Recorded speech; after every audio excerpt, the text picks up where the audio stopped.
Hello students, welcome to study norms. तो बच्चों देखो, जेकेएसएसबी में जो वेटनरी फार्मासिस्ट है, आज की क्लास में हम उसका सिलेबस डिस्कस करने वाले हैं। ठीक है, मतलब कि मैं पढ़ाऊंगा आपको साइंस। ठीक है, साइंस जो है बच्चों वो है 60 मार्क्स की साइंस है।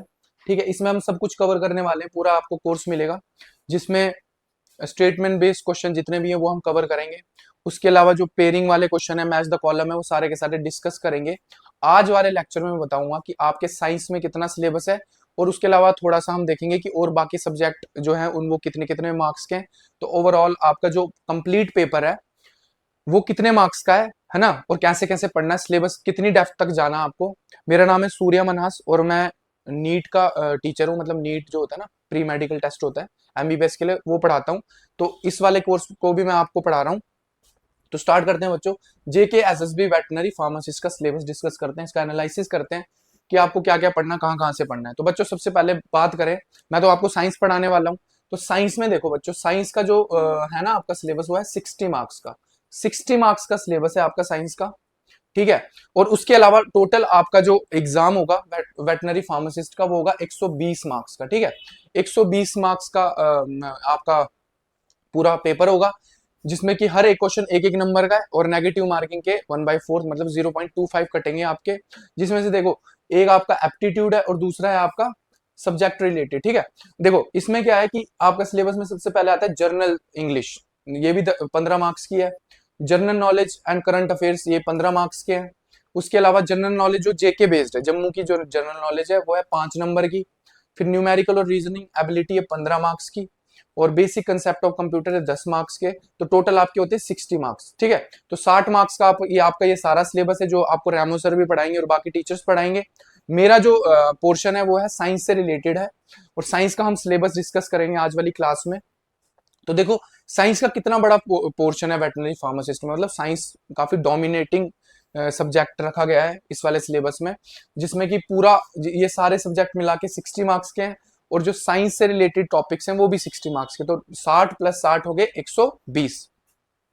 तो देखो बच्चों, जो हमारा साइंस का सिलेबस है, साइंस के सिलेबस में सबसे पहले हमारा टॉपिक है एनिमल डाइवर्सिटी 1 और एनिमल डाइवर्सिटी 2, एनिमल डाइवर्सिटी 3। ये हम डिटेल में पढ़ेंगे। अब जो आपके जनरल जो एग्जाम्स होते हैं जेकेएसएसबी के, बाकी है ना फाइनेंस वाला और जो भी जितने भी होते हैं, उनमें साइंस थोड़ी मतलब एज कंपेयर मतलब ठीक ठीक आती है। अब तो और थोड़ी हार्ड भी आने लगी है। लेकिन ये जो आपका सिलेबस है ना वेटनरी फार्मासिस्ट का, इसमें थोड़ा हमें डेप्थ में लेना पड़ेगा चीजों को। जैसे एनिमल डाइवर्सिटी, इसको थोड़ा पूरा डिटेल में देखो, 3 यूनिट बना रखी है। ठीक है, जब आप 11th क्लास में साइंस पढ़ते हो, मतलब डाइवर्सिटी पढ़ते हो, तो उसमें क्या होता है, एक ही चैप्टर में तीनों। तो आपके सिलेबस में इसको थोड़ा अलग अलग किया गया है। नीट के सिलेबस में भी एक ही टॉपिक होता है एनिमल डाइवर्सिटी का, लेकिन आपके सिलेबस में ये 3 पार्ट्स में डिवाइड की गई है। Animal diversity first, animal diversity second, animal diversity third.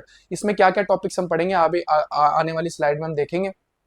उसके अलावा हम पढ़ेंगे इसमें चौथी unit comparative physiology and anatomy पढ़ेंगे। फिर एवोल्यूशन, और फिर लास्ट में इम्यूनोलॉजी पढ़ेंगे। तो सारी की सारी यूनिट, एनिमल डाइवर्सिटी 10 मार्क्स की फर्स्ट, एनिमल डाइवर्सिटी सेकंड हमारी 10 मार्क्स की भी हो गए 20। फिर एनिमल डाइवर्सिटी थर्ड होगी हमारी 10 मार्क्स की, हो गए 30। फिर physiology, comparative physiology and anatomy होगी हमारे 10 मार्क्स की, हो गए 30। फिर एवोल्यूशन 10 मार्क्स का हो गया, और इम्यूनोलॉजी होगी 10 मार्क्स की। तो कुल मिला के आपका ये 60 मार्क्स का सिलेबस है, और 60 का वो हो गया, 60 का ये हो गया। तो टोटल हो गया आपके 120 नंबर। ठीक है, 120 नंबर है, कोई बड़ी बात नहीं है, आप अच्छे से पढ़ोगे तो इतना कोई बड़ी बात नहीं है। साइंस को लेके हमें डेप्थ में पढ़ना है। अब हम आते हैं कि भाई जो डाइवर्सिटी है, एनिमल डाइवर्सिटी, उसमें क्या क्या टॉपिक्स हैं। देखो एनिमल डाइवर्सिटी है बच्चों, तो इसमें अलग अलग हम क्या पढ़ेंगे, फाइलम्स पढ़ेंगे। जो ये आपने हेडिंग देख रहे हो आप, protista, Porifera, Cnidaria, helminths, Annelida, ये सारे के सारे इनको बोलते हैं फाइलम्स। क्या बोलते हैं भाई, फाइलम्स। ठीक है, एक्चुअली जो एनिमल डाइवर्सिटी है ना, ये एक कंपाइल अगर इसको देखें, एनिमल डाइवर्सिटी 1, 2 और 3, ये एक जर्नल टॉपिक एनिमल किंगडम का पार्ट है। एनिमल किंगडम, एनिमल किंगडम जो होता है आपका, जिसमें हम सारे के सारे फाइलम, क्लासेस, उसके ऑर्डर्स पढ़ते हैं। तो ये एनिमल डाइवर्सिटी जो फर्स्ट है, इसमें अलग अलग किंगडम्स हैं जिनके बारे में हम पढ़ेंगे। सॉरी किंगडम नहीं, सॉरी फाइलम्स। ठीक है, फाइलम क्या होता है बच्चों, देखो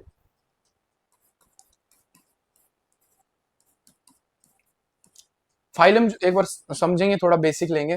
देखो सबसे नीचे आती है स्पीशीज। ठीक है, species is the basic unit, ठीक है। तो स्पीशीज से मिलके बनता है जीनस, जीनस से मिलके बनता है फैमिली, फैमिली से मिलके बनता है ऑर्डर, ऑर्डर से मिलके बनता है क्लास, क्लास से मिलके बनता है फाइलम, फाइलम बहुत सारे फाइलम मिलके बनाते हैं किंगडम। तो हम ये वाले टॉपिक पढ़ेंगे, फिर कुछ क्लासेस पढ़ेंगे, ठीक है। तो एनिमल डाइवर्सिटी क्या है भाई, कि हमारे आसपास जितने भी डाइवर्सिटी है ना, बायोडाइवर्सिटी है, विभिन्नताएं हैं, अलग अलग डिफरेंट ज्योग्राफिकल एरियाज में डिफरेंट डिफरेंट टाइप के हमारे पास लिविंग ऑर्गेनिज्म पाए जाते हैं, एनिमल्स पाए जाते हैं। तो उनको हमने क्या करा, उनके कैरेक्टरिस्टिक्स के बेसिस पे डिफरेंट डिफरेंट फाइलम के अंदर कैटेगराइज करके उनके जनरल कैरेक्टरिस्टिक, उनकी क्लासिफिकेशन, ठीक है। क्योंकि फाइलम में बहुत सारी क्लासेस आती है ना, के मतलब किंगडम, पी मतलब फाइलम, सी मतलब क्लास, ओ मतलब ऑर्डर, एफ मतलब फैमिली, जी मतलब जीनस और एस मतलब स्पीशीज, ठीक है। तो ये हमारे पास इनको बोलते हैं हम 7 ऑब्लिगेट कैटेगरीज, 1 2 3 4 5 6 7, 7 है ना।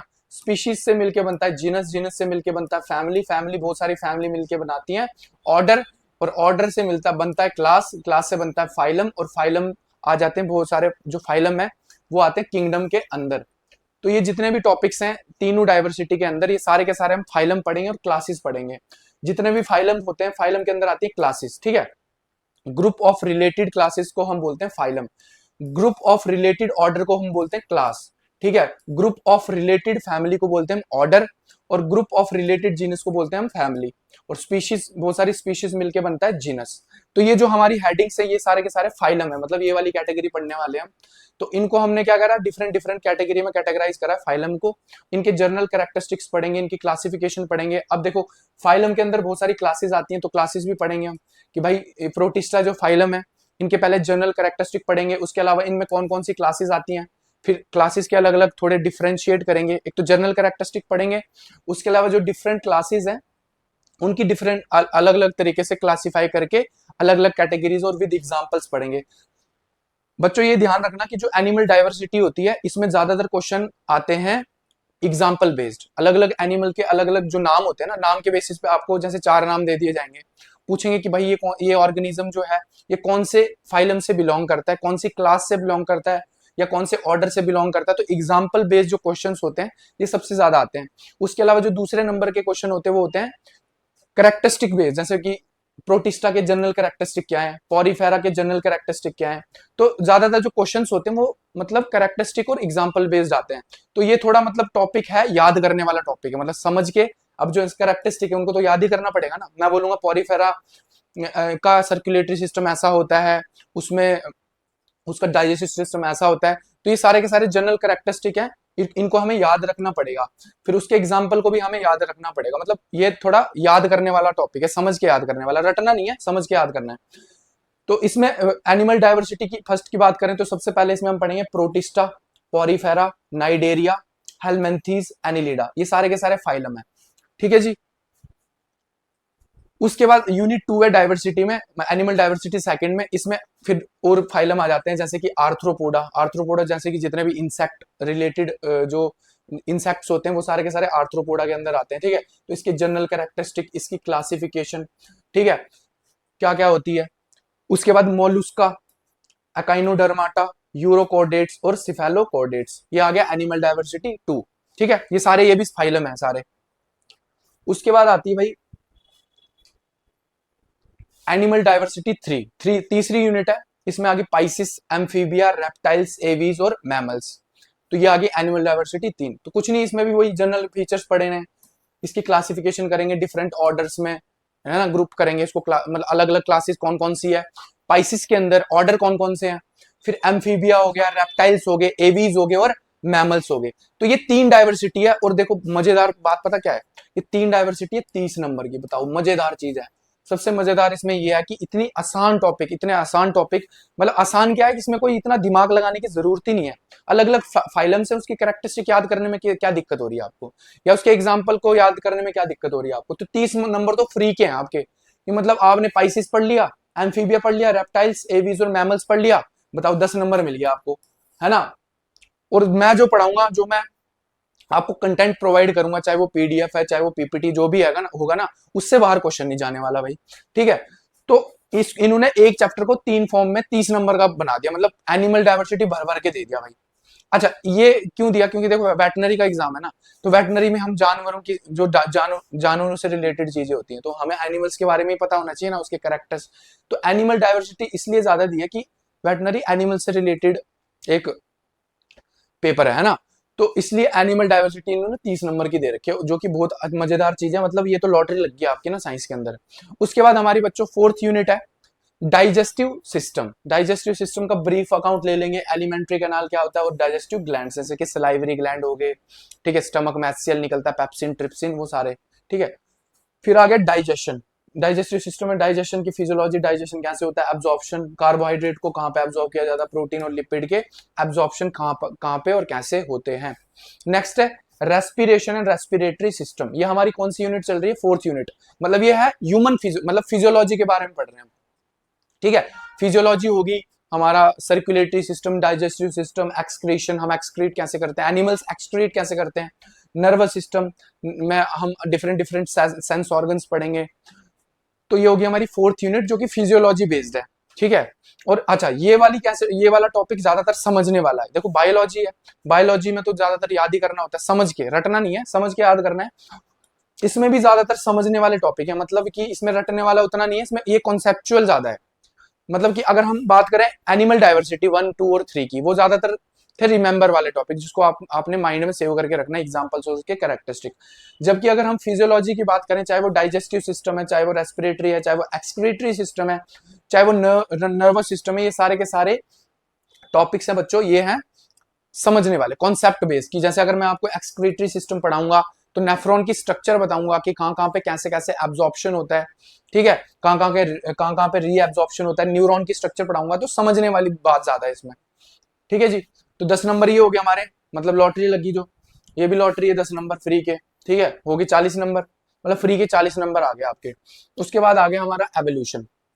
Evolution, sorry, 5th unit. 5th unit में सबसे पहला टॉपिक है हमारा इंट्रोडक्शन टू एवोल्यूशनरी थ्योरीज। देखो बच्चों, हमारी जो धरती बनी, हमारा जो यूनिवर्स का फॉर्मेशन हुआ है, हम जो मिल्की वे गैलेक्सी में रहते हैं, तो उसका फॉर्मेशन कैसे हुआ?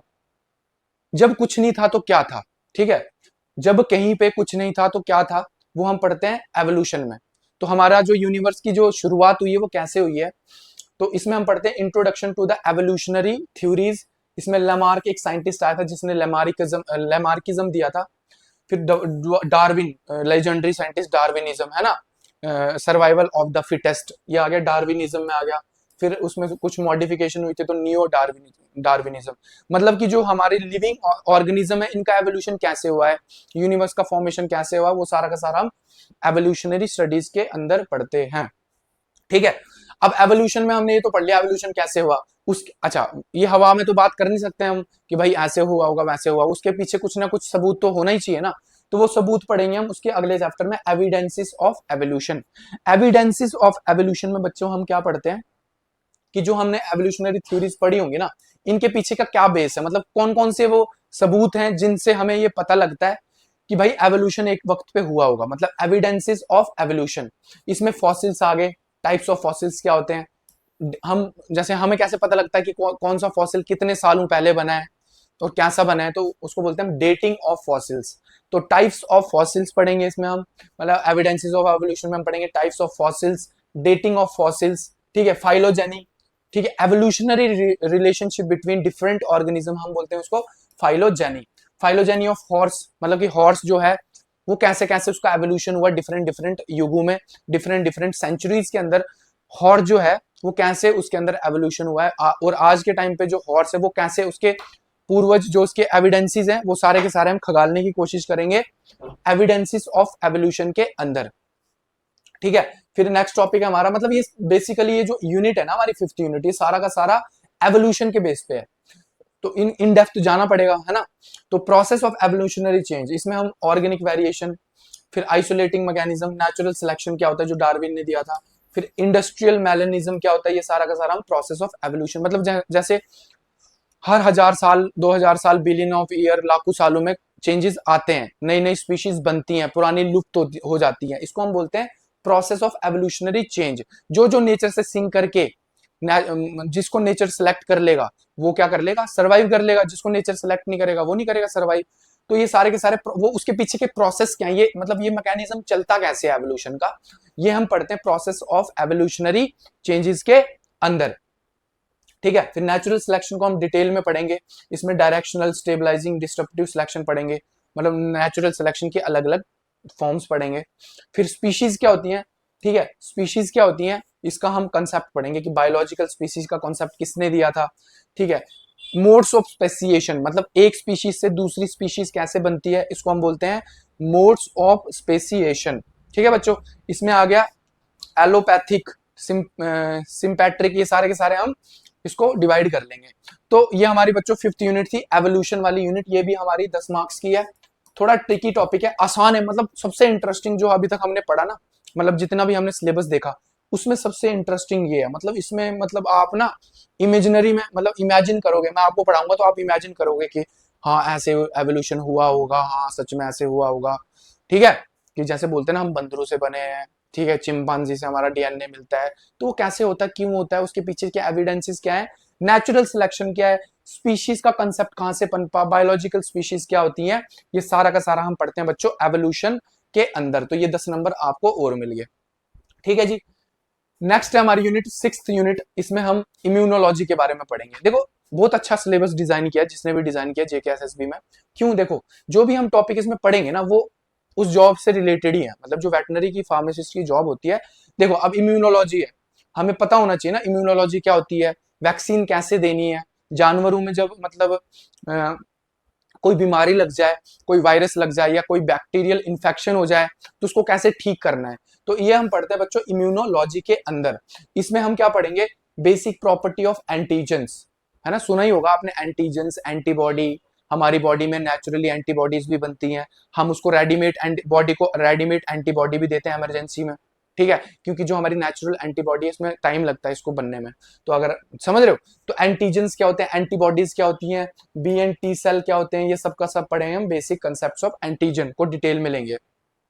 ठीक है, structure, classes and function of antibody पढ़ेंगे, फिर एंटीबॉडी और एंटीजन के बीच कैसे इंटरेक्शन होती है, ठीक है, वो पढ़ेंगे, फिर structure and function of MSc पढ़ेंगे, फिर लास्ट में दो टॉपिक है, सॉरी लास्ट टॉपिक है basic properties and function of cytokinins. तो मतलब ये ज्यादातर हमारा जो ये यूनिट है 6th यूनिट है 10 नंबर का, ये है हमारा ज्यादातर इम्यूनोलॉजी के बेसिस पर। और दिया भी क्यों है ये, क्योंकि आपको नॉलेज होनी चाहिए, जब आप वो जॉब करोगे तो आपको पता होना चाहिए इम्यूनोलॉजी की वैक्सीनेशन कैसे काम करता है, हमारी बॉडी में एंटीजन कैसे रिएक्ट करता है एंटीबॉडी के साथ, एंटीबॉडी की स्ट्रक्चर कैसी होती है, ठीक है, साइटोकाइनिन सेल कैसे होते हैं, B lymphocyte, T lymphocyte, thymus gland से रिलेटेड जितनी भी बातें हैं हम वो इम्यूनोलॉजी में करते हैं। तो ये भी हमारा 10 नंबर का हो गया। तो मतलब बेसिकली बात करें तो आपका जो ये सिलेबस डिजाइन हुआ है बिल्कुल जॉब के हिसाब से हुआ है, क्योंकि आपको जानवरों में कल को वैक्सीनेशन करना है, इम्यूनाइजेशन करना, तो वो पता होना चाहिए। फिर ये हो गया हमारा पूरा 60 नंबर का सिलेबस। ठीक है, तो इतना कोई हार्ड मतलब सिलेबस नहीं है, इजी सिलेबस है, बस इसको थोड़ा इन डेप्थ पढ़ेंगे और ज्यादातर कॉन्सेप्चुअली है। बस याद रखने वाला पहले जो 3 यूनिट है डाइवर्सिटी वाली वो याद रखने वाली है और सबसे ज्यादा वो दी गई है। तो ये बच्चों आपका पूरा 60 नंबर का सिलेबस हो गया जो मैंने आपको बताया। तो ये हम आने वाली क्लासेस में हम पढ़ेंगे, ठीक है।